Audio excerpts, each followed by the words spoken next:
Mkuu wa mkoa wa Simiyu Anna Mringi Macha kwa mara ya kwanza ameonyesha kukerwa na kutofurahishwa na kitendo cha baadhi ya mifugo kuzururishwa barabarani na maeneo ya mitaa ya makazi ya wananchi katika mji wa Bariadi mkoani hapa.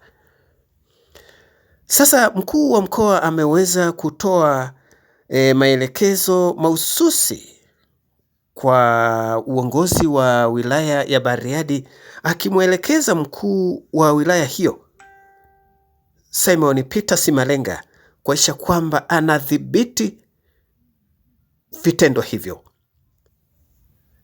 Sasa na kupeleka moja kwa moja ukamsikilize kauli yake aliyoitoa yeye mwenyewe mkuu wa mkoa huyo hapa. Tatizo kubwa la miti tunayoiotesha na hasa katika maeneo haya ya miji ni wafugaji.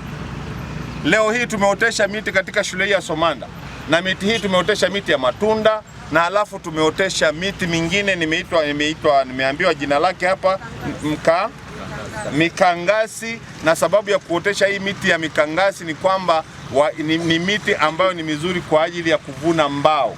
Kwa maneno mengine, mahitaji ya mbao kwa miaka ijayo kutengeneza madawati na furniture zingine za shule hii tumeanza leo.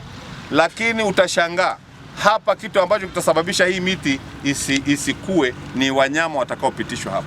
Ningependa niseme ukweli kwamba suala la ufugaji ni suala ambalo tunaliunga mkono, na wote tunataka ufugaji uendelee kuimarishwa kwa ajili ya ustawi wa wananchi na taifa kwa ujumla.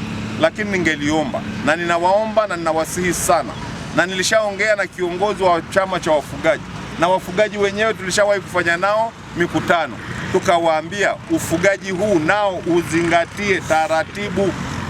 Lakini kwa mji wetu, hasa mji wa Bariadi, suala la mifugo kutembea barabarani sawa na magari na sisi ni kama imekuwa ni jambo la kawaida, lakini suala la mifugo kuchungwa kwenye maeneo ya makazi ya watu, maeneo ya shule na maeneo ya taasisi imekuwa ni jambo la kawaida. Hili sio zuri. Wanyama hawa wachungwe kwenye maeneo yanayostahili. Ni vizuri wafugaji tukaendelea kuheshimu mipaka yetu katika masuala mazima ya ufugaji, na tukawa na ufugaji unaozingatia maeneo ya malisho, lakini mifugo kwenye maeneo ya miji sio vizuri. Sasa nataka niseme, na waandishi wa habari mnisaidie, mkuu wa wilaya, tutaanza na hapa Bariadi, alafu tutaenda wilaya zingine. Mimi namuomba mkurugenzi, tafuteni eneo zuri, na hili nitalifuatilia, tujenge zizi.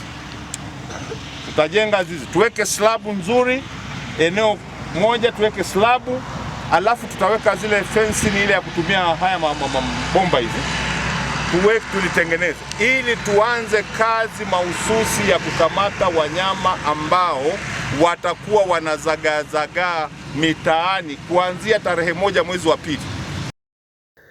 Kauli hiyo ameitoa wakati akipanda miti, ikiwa ni maadhimisho ya siku ya kuzaliwa kwa Rais wa Jamhuri ya Muungano wa Tanzania Dr. Samia Suluhu Hassan, Januari 27 mwaka 2026. Hii ni STV, karibu yako.